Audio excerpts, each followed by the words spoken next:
Ladies and gentlemen, honorable judge, respect opposition team, and fellow audience, today I'm Eka Kurniawati as the government side proudly stand to support the motion. This house support the half past EM school start rule for high school students in Indonesia. My support is rooted in facts, logic, and long-term vision for Indonesia educational future. We believe that starting school earlier is not a punishment, but a policy that cultivates discipline, productivity, and healthy habits for students who will become the backbone of our nation. Let's begin with the most fundamental point: discipline. Discipline is not something that appears magically in adulthood.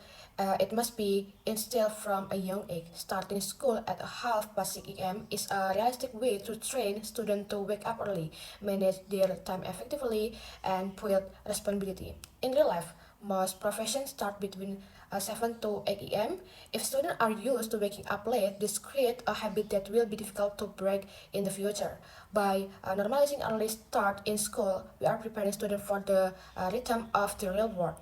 Time management is a soft skill often overlooked in Indonesian education system. This rule is a chance to shape student mindset about the value of every hour they have in a day. Next, we must look at student mental performance. Contrary to the popular belief that teenagers cannot perform well in the morning, research also showed that many students tend to be more alert and focused earlier in the day, especially after breakfast and before distractions set in. In school, where classes start earlier, teachers report a higher level of student participation and classroom calmness in the first few hours of the day. Moreover, starting earlier also means finishing earlier.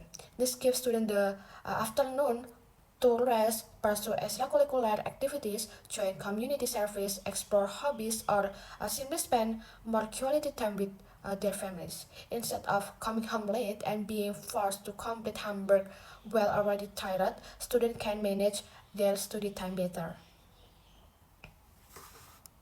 The next argument lies in the social and urban benefit traffic reduction. In large cities like Jakarta, Surabaya, or Bandung, the streets are crowded during morning rush hours. When students, workers, and civil servants travel at the same time, the result is gridlock, stress, and lost productivity.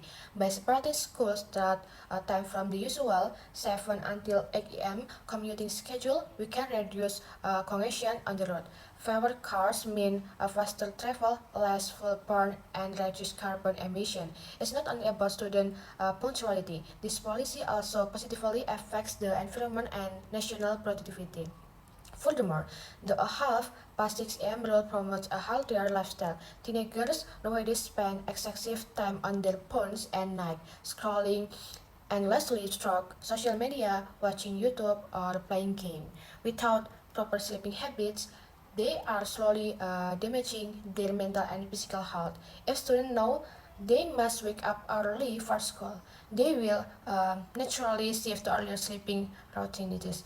They will learn the importance of sleep hygiene and begin to prioritize rest and morning routines, such as eating breakfast, something that many Indonesian students often skip. It's a step toward creating a generation that is not only smart but also physically and mentally balanced. Another point to consider is the benefit to the nation. A country's progress is deeply tied to the habits of its youth. If we want to create a generation that is proactive, responsible, and functional, then we must start by changing their habits at the educational level. The half passing exam rule is more than a time regulation. It's a statement that we take education seriously, that we want our youth to rest early, start strong, and take charge of their day. Indonesia is competing on a global stage. In countries like Japan and South Korea, students are used to early school routines and their discipline and academic outcome reflect that culture. To anticipate concern, of course, this rule must be implemented gradually and adaptively. It is not a one-size-fits-all rule. We support flexibility for remote areas or schools with specific transportation limitation. But we strongly believe that in urban areas, especially where transportation is available, this rule will work with the right system and parental support. Instead of rejecting the rule entirely, why not improve the infrastructure to make it work? In conclusion, starting school at A half past 6 a.m. is not an outdated tradition or an unnecessary burden. It is a bold, strategic move to shape a better, more organized and healthier generation. Through this role, we will put students who are disciplined, who value time, who have energy in the afternoon, and who have ready for the challenges of life and work. For all this reason, we will hard support the motion. Thank you. Good morning, everyone, honorable adjudicators, member of the House, the government side, and fellow students. Today, I'm Eka Kurniawati as the opposition strongly reject the motion that this House should support the a half past a.m. school start rule for high school students in Indonesia. We believe that while the intention behind this rule might be good, the execution, consequence, and scientific reasoning behind it show more harm than benefit. Let's begin with the most critical point, the biological nature of teenagers.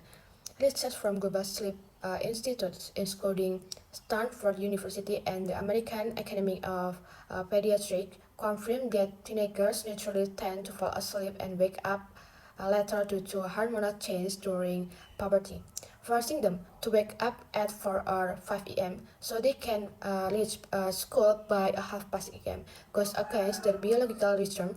The results chronic sleep deprivation, difficulty concentrating, poor academic performance, and a higher risk of depression and anxiety.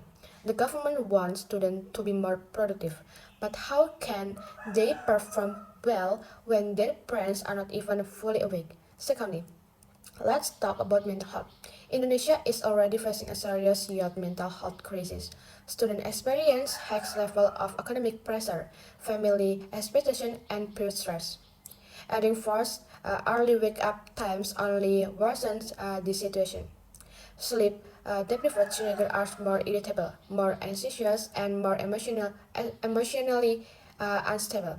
This may lead to increased school absence times, low motivation, and even suicide risk. Rather than fixing the education system, this policy creates a mental burden that will hurt our students. Now, let's consider safety and accessibility. Not all students live near their school. Many students from rural areas or suburban zones have to commute for long distance. Public transportation in Indonesia is not always reliable or even available before 6 a.m. That means students have to leave home in the dark, often without breakfast, risking traffic accident, criminal threat, or even sexual harassment, especially for female students. Has the government considered the consequence for students who must walk on the roads or wait for angkot before sunrise? Another impact falls on families and teachers. Parents who work late or have multiple children will be stressed to prepare everything earlier. Many mothers must cook and prepare lunch book at 4 a.m. to make this schedule work. Teachers too are affected. They must arrive before the students. The result?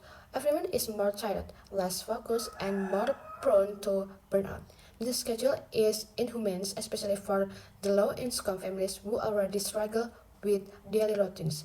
Let's not forget the quality of learning. The government claims that students will learn better in the morning, but research show that opposite when students are sleep deprived. If students come to class sleepy, disengaged, and stressed, then the early start become useless. Instead of productive learning, what we will get is a room for a student physically present but mentally absent. That is not the goal of education. The goal is deep understanding and active participation, which can only happen when students are physically and mentally ready. Lastly, this policy shows a lack of equity. In big cities with well-developed infrastructure, perhaps some schools can adapt. But what about the rest of Indonesia? From the mountains of Papua to the remote village or of Kalimantan, from the coastal areas in Maluku to the farming zones of Sumatra, are all the students expected to follow the same rule? This is unfair. Education should be flexible, adaptive, and inclusive, not rigid and one size fits all. In conclusion, we oppose this motion not because we are lazy or undisciplined. We oppose it because we believe in science, in fairness, in student well-being, and in effective learning. The half past 6 a.m. school start rule is harmful. unrealistic, and counterproductive. What students need is not only a house, they need better teaching, healthier schedule, and smarter policy. Therefore, we strongly reject this motion. Thank you.